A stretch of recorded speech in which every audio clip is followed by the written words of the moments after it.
Well, that report does throw up some shocking findings, but former Civil Aviation Minister Rajiv Pratap Rudy has rejected all allegations and insists that Indian skies are safe. Rudy, who himself is a pilot, told us that safety instructions given to airlines are mandatory and that violations could result in licenses being cancelled. Let's take a listen. The real question now is how safe are our skies? And to talk more about that, we have a former civil aviation minister who can actually fly. Mr. Rajiv Pratap Rudy is a trained pilot and he does continue to fly. But you've seen what we've been running on NewsX. How would you respond? How safe are our skies? Well, as far as the Indian skies are concerned, they're generally very safe. And some of the issues which you have pointed out, I would not like to comment on these airlines in particular.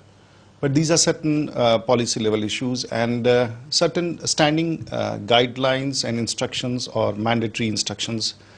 And in that process, DGCA conducts certain audit. But many would point out that perhaps in our lust to grow very fast in the aviation sector, we've compromised on safety standards, and therefore that being reflected over here. We've not been able to match the infrastructure. We do not have enough trained pilots. I would not agree to that. And airlines business is just, it cannot, the safety standards and the mandatory SOPs cannot be overlooked. There are very strong and strict systems for that. It would be at the cost of the license to the airlines. It would be at the cost of license to the pilots. And I'm sure no one is going to risk all that. We have certain constraints as far as number of instructors, check pilots and examiners. They are very skewed.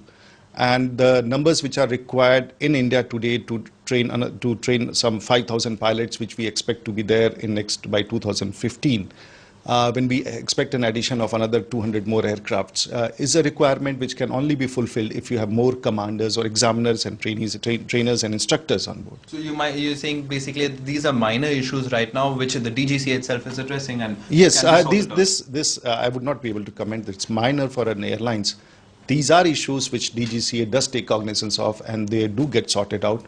But I'm sure the airlines which you're talking about would be able to sort it out.